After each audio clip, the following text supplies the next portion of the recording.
News 81 కు స్వాగతం. హిందూ ఐక్య వేదిక ఆధ్వర్యంలో నిరసన ర్యాలీ. బంగ్లాదేశ్లో హిందువులపై జరుగుతున్న దాడులను, బంగ్లాదేశ్లో ఇస్కాన్ దేవాలయాలపై దుండగుల దాడిని నిరసిస్తూ శుభమస్తు గార్డెన్ నుండి కొత్త బస్టాండ్ చౌరస్తా, ఓల్డ్ బస్టాండ్ మీదుగా అంబేద్కర్ చౌరస్తా నుండి టవర్ సర్కిల్ మీదుగా శుభమస్తు గార్డెన్కు రావడం జరిగింది. ఈనాటి ఈ కార్యక్రమంలో వేలాది మంది హిందూ బంధువులు పాల్గొన్నారని సామాజిక కార్యకర్త తౌడు రామచంద్రం తెలిపారు.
भैया इधर आकर ला थोड़ी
Hey!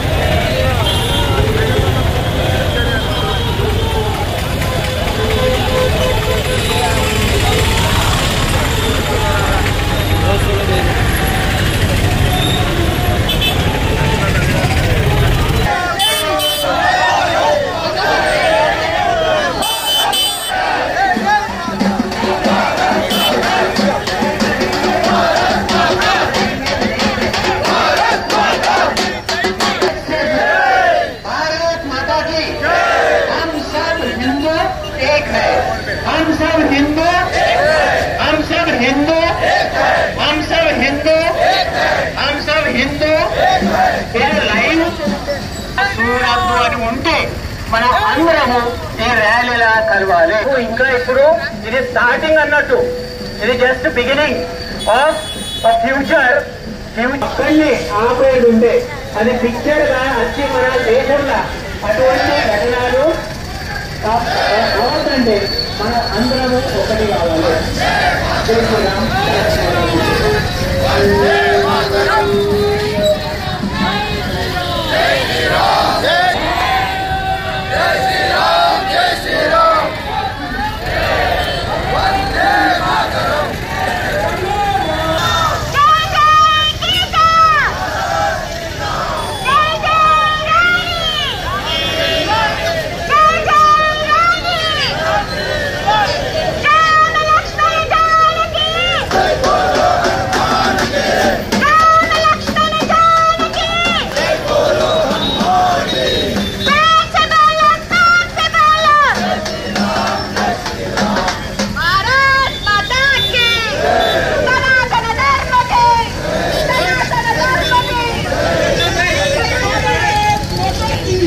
దానికి ప్రపంచ హిందువులందరూ బంగ్లాదేశ్ హిందువుల వెనుక మేమున్నాం. జగిత్యాల మనం ఈ ర్యాలీ చేస్తే ఇదే రాష్ట్ర ప్రభుత్వానికో ఏ కేంద్ర ప్రభుత్వానికో నిరసన తెలియడానికి కాదు.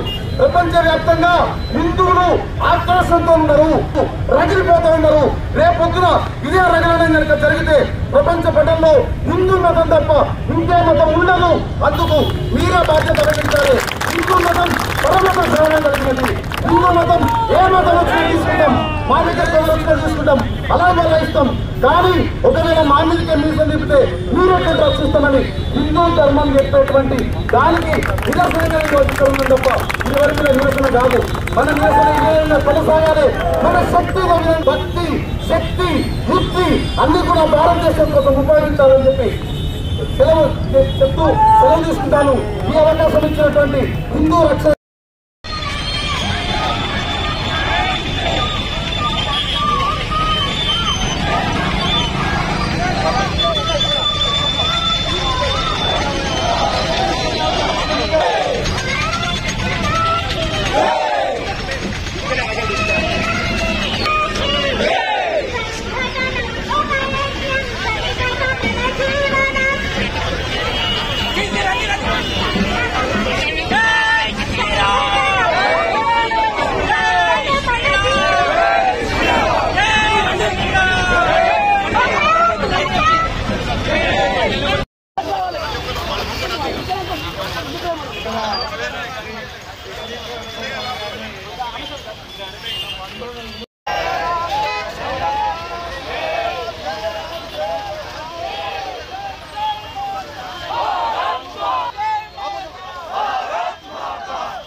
హింసాకాండకు పాల్పడుతున్నారు. మన మతాలు, మన మందిరాలు ఇది ధర్మాన్ని కలిగించేది. మహాత్ములకు కూడా అది సమస్త దేశాలు సుఖంగా, సమస్త దేశ ప్రజలు సుఖంగా ఉండాలని ప్రతి నిత్యం భగవంతుడు ప్రార్థించి ఆ హితుని మరి కోరేవారు. అటువంటి మహనీయులు ఎవరైతే నిర్బంధించారో రేపు మంత్రాల మీద కానీ మతాల మీద కానీ దాడి చేస్తే శ్రీరాముడు సైన్యాన్ని తీసుకొని వస్తారు. జాగ్రత్త. ఆ సైన్యమే ఉన్నటువంటి ప్రజలందరూ వీరే మానవ సమూహం, అంతేకాకుండా వీరే దేవతా సమూహం అని భావించి వాళ్ళ శక్తులను మీ ర్యాలీ ఈ యొక్క నిరసన ఏదైతే చేస్తున్నామో ఇది ప్రత్యేకంగా వారు ఇక్కడి కలెక్టర్ గారు బలంగా గ్రహించి మోడీ గారికి మన రేవంత్ గారికి మీ అందరికీ తెలియజేసి అన్ని దేశాల్లో అన్ని మతస్థుల వారు కూడా ఉండేటట్టు ఉండదని కోరుతూ ఉండాలి. ఒకవేళ మనం ఎంత శాంతంగా అపకారం చేసే వాళ్ళకు కూడా మనం ఉపకారం చేస్తే మన సనాతన ధర్మంగా ఉన్నటువంటి వాళ్ళందరినీ ఒకవేళ హింసిస్తే దానికి తగిన ప్రవేశిస్తే తప్పపోతా కలుగుతుంది.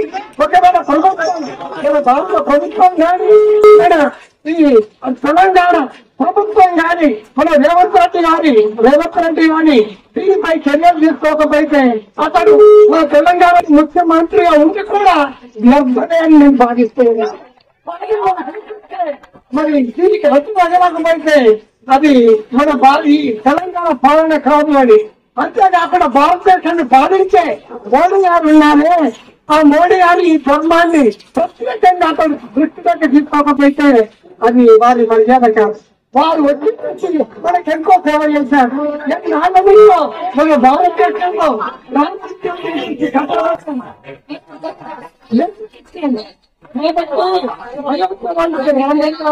వాళ్ళ పరివారం నుండి ఇక్కడ నేర్చుకుంటారు. వైద్యానికి చేసేవాళ్ళం కాదు. కష్టం వచ్చినా వారికి అన్నదాన్ని పంపిస్తున్నాము. పంపిస్తున్నాము. ఇంత చేసిందైనా అతర్మంగా వారికి ఎదురించిన ఆ దేశానికి మన బాధ్యత చెప్తాము.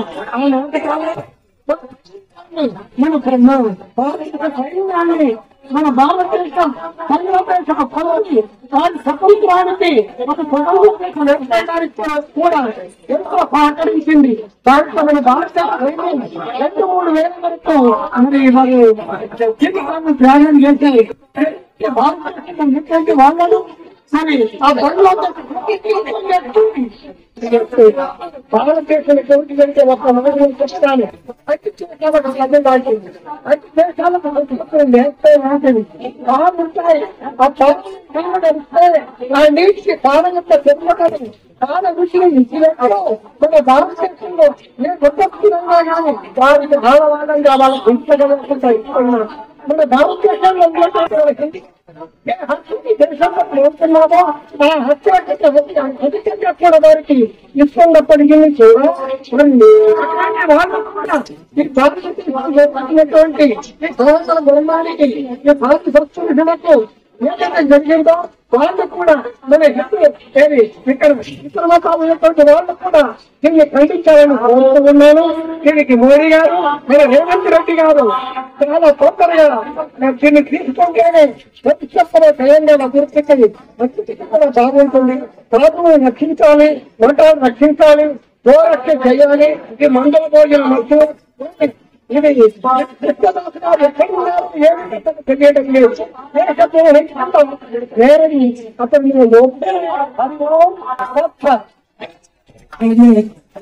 మాట్లాడుతుంది.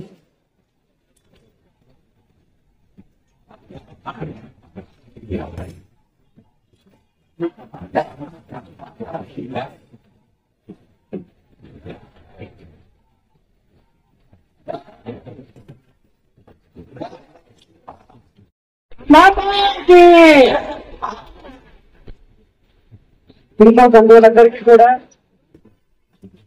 ఈ కార్యక్రమంలో పాల్గొన్నటువంటి ప్రతి ఒక్కరికి పేరు పేరున నమస్సులు. మీ అందరికీ ఆ శ్రీరామచంద్రుని ఆశిస్తూ సదా ఉండాలని ప్రార్థిస్తూ ఈరోజు మనం ఏదైతే ర్యాలీ తీసుకున్నామో ఇది సహజమైనటువంటి సమాజంలో సహజంగా ఉండేటువంటి ఒక విషయాన్ని ప్రత్యేకంగా చెప్పాల్సినటువంటి అవసరం ఇవాళ వస్తుంది. మనకు ధర్మం అనేటువంటిది, జ్ఞానం అనేటువంటిది వేదాల శాస్త్రాల్లో చెప్పినటువంటి ధర్మాన్ని మనం సగం సగం నేర్పుతూ మనల్ని ఏ రకంగా శాంతి శాంతి శాంతి అంటే మన శాంతి అనేటువంటిది ఎందుకు చేతగలిగిన వాళ్ళలాగా పనికిరాని వాళ్ళలాగా తయారు చేసేటువంటి ఒక జ్ఞానాన్ని మనం ఇవాళ నేర్చుకున్నాం. మనందరం చెప్పుకున్నాం అహింస పరమో ధర్మ. ఏమన్నారు? ఏం నేర్చుకున్నాం చెప్పండి? అహింస పరమో ధర్మ. తర్వాత ఏం నేర్చుకోవాలి? సగం మాత్రమే చెప్పారు. ఏమన్నారు? ధర్మహింస మన సగం మాత్రమే నేర్చుకున్నాను వాళ్ళ ధర్మం గురించి. నా ధర్మానికి కనుక హాని కలిగితే, నా ధర్మానికి కనుక ఇబ్బంది కలిగితే, నా ధర్మాన్ని కనుక తక్కువ పెట్టినట్లయితే దానికోసం నేను ఏమి చేయడానికైనా దానికి అహింస చేయడానికి కూడా నేను ముందుంటాను అనేటువంటి విషయాన్ని పెట్టారు. ఇవాళ మనం ఏదైతే రకరకాలైనటువంటి కార్యక్రమాలు చేసుకుంటున్నాం. ఇవాళ బంగ్లాదేశ్ లో మనకి ప్రాముఖ్యమైన ఒక దేశంలో కృష్ణదాస్ గారు మన ధర్మాన్ని ప్రచారం చేస్తుంటే, మన ధర్మం కోసం పోరాడుతుంటే ఆయన తీసుకెళ్లి వాళ్ళ ఏదో పేపర్ తప్పు చూడుతున్నారు జైల్లో బంధిస్తున్నారు. అంటే ఒక వీధులకి ఎక్కడ రక్షణ లేదు. మన దేశంలో మనకి కూడా రక్షణ అంటే లేదు. ఇవాళ మన దేశంలో ఉండేటువంటి క్రిస్టియన్ అవ్వచ్చు, ముస్లిం అవ్వచ్చు, బాయి బాయి బాయి బాయి అని చెప్పేసి నేర్పారు. అందరం అన్నదమ్ములనే, అందరము ఒకటే. లౌకిక విషయం ఎన్నో విషయాలు చెప్పి చెప్పి చెప్పి చెప్పి మనల్ని పేట కాని వాళ్ళగా చేశారు. ఇవాళ ఏ ఒక్క ముస్లిం కూడా, ఏ ఒక్క క్రిస్టియన్ కూడా మరి ఇక్కడ నిలబెట్టారా? ఇక్కడ మన పైన జరుగుతుండేటువంటి ఒక అన్యాన్ని ఖండించడం కోసం ఒక్కడే వస్తున్నారా? మనం ఏం తెచ్చుకుంటున్నాం ఇవాళ మనం ధర్మం గురించి? ఇవాళ మన అందరూ కూడా యువత, ఇవాళ యువత ఎవరైతే ఉన్నారో ఆ యువతకు కూడా పనికి మారినటువంటి విషయాలను నేర్పి సత్తంలాగా తయారు చేస్తాం. ఇవాళ ఏ పిల్లలు చెప్పాలో హీరో అంటే కేవలం డబ్బుల కోసం మొహానికి రంగేసుకొని నటించడానికి హీరోగా చూపిస్తున్నాం. ఇవాళ ఒక మనకి చాలాటువంటి దేశంలో, బంగ్లాదేశ్ లో, ముస్లిం దేశంలో కృష్ణదాస్ మన ధర్మాన్ని ప్రచారం చేస్తుంటే ఆయన కాదు హీరో. అలాంటి ఒక గొప్ప ఇక్కడ ఎలా భావిస్తామండి జనం ఇంతమంది? అంటే మన ధర్మానికి ఎక్కడ విధిస్తున్నాం? మన ధర్మం రామాయణం చదువుకున్నాం, మహాభారతం చదువుకున్నాం, భాగవతం చదువుకున్నాం. రామాయణంలో సాక్షాత్ విష్ణుమూర్తే శ్రీరామచంద్రుని అవతారం ఎత్తాడని భక్తి మార్గంలో మనం నేర్చుకున్నాం. ఇవాళ అలాంటి శ్రీరామచంద్రుడు అమ్మగారు కష్టం వస్తే ఏం చేశాడు? అస్త్రాన్ని పట్టుకున్నాడు.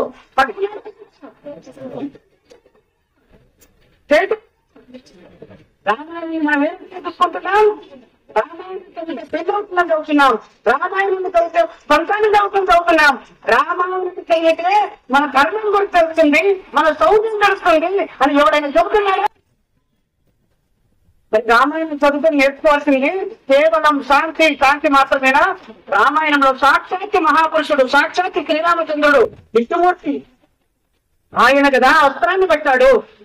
అలాగే మహాభారత యుద్ధం అక్కడ ఎవరు సాక్షాత్ ఏం చెప్తాడు?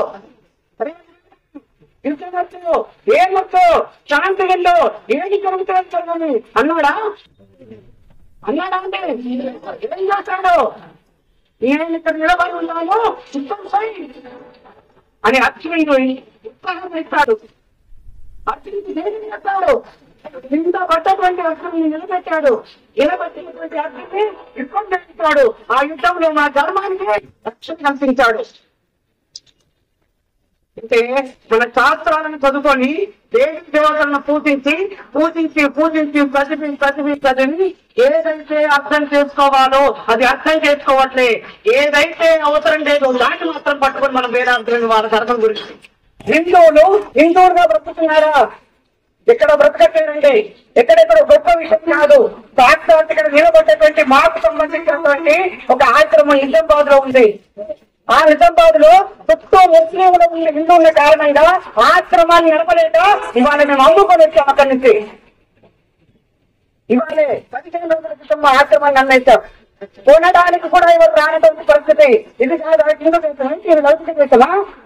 ఎక్కడుందండి మన ధర్మం? ధర్మాన్ని ప్రచారించేటువంటి ప్రభుత్వం ధర్మాన్ని నిరోధించేటువంటి అవకాశం ఎక్కడుంది? దయచేసి హిందువులారా, మీరందరూ కూడా మనం కేవలం బొట్టు పెట్టుకోవడం హిందూ కాదు, హిందుత్వం కాదు. కేవలం పూజా క్రమంలో పాల్గొంటుంది హిందుత్వం కాదు. నేను వెళ్ళేటువంటి ఆలయానికి వస్తే నా కుటుంబంతో సహా అక్కడికి వెళ్ళి పోరాడతాను. ఎవరైతే కూర్చారో వాడిని కనపడకుండా చేస్తాను. అలాంటి దంతాన్ని నడుచుకోండి. మనము హిందుత్వం రామాయణం మహాభారతం చదివి చెప్తులాగా తయారవ్వడం కాదు, రియల్ హీరోలుగా తయారవ్వాలి.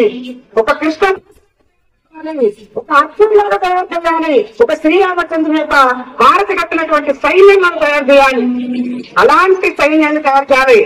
హిందువులారా, గుర్తు పెట్టుకోండి, ఇవాళ కనుక మనందరం ఏకమవ్వకపోయినట్లయితే రేపు ఇంతకు ముందు గత సంవత్సరాలుగా ఆంధ్రలో ఎన్నో ఏర్పాటు చేశారు, ఎన్నో ఇబ్బందులు పెట్టారు. సాక్షాత్తు తిరుమల తిరుపతి వెంకటేశ్వర స్వామిని అపవిత్రం చేశారు. ఇవాళ తెలంగాణలో స్టార్ట్ అయింది. ఇప్పటికి 5-6 గుళ్ళ పైన దాడులు చేశారు. రేపు తెల్లారి కనుక మనం కలిసి లేకపోయినట్లయితే మన ప్రక్కన వాడే మన శత్రువుగా తయారవుతాడు. కాబట్టి వాడి శత్రువుగా తయారయ్యే ధైర్యం రాకుండా ఉండాలంటే మన యొక్క ధైర్యాన్ని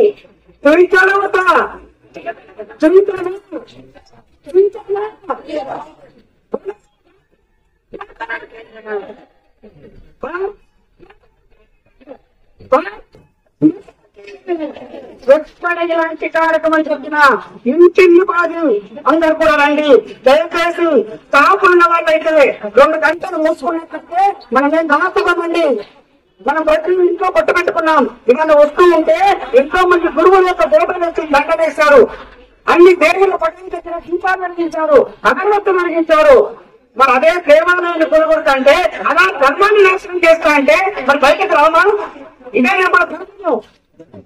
కాబట్టి దయచేసి మీ పిల్లలకి ఎవరికి కూడా ఇలాంటి చేతనాన్ని నేర్పకండి. ధర్మం అంటే ధర్మాన్ని కల్పించే ఏం చేయాలి? పోరాటానికి సిద్ధపడాలి. అలాంటి ధర్మాన్ని మన యువతకు నేర్పుతాం. మన దేశాన్ని సంరక్షించుకుందాం, మన ధర్మాన్ని సంరక్షించుకుందాం. ధర్మానికి ఎవరైనా అర్థొస్తే మనము ధైర్యంగా నిలబడదాం, నిలబడి పోరాడదాం. ఎదుటి వాటిని భయపెట్టించేటువంటి ప్రయత్నం చేద్దాం. వెనకడుగు వేసేది లేకుండా చూద్దాం.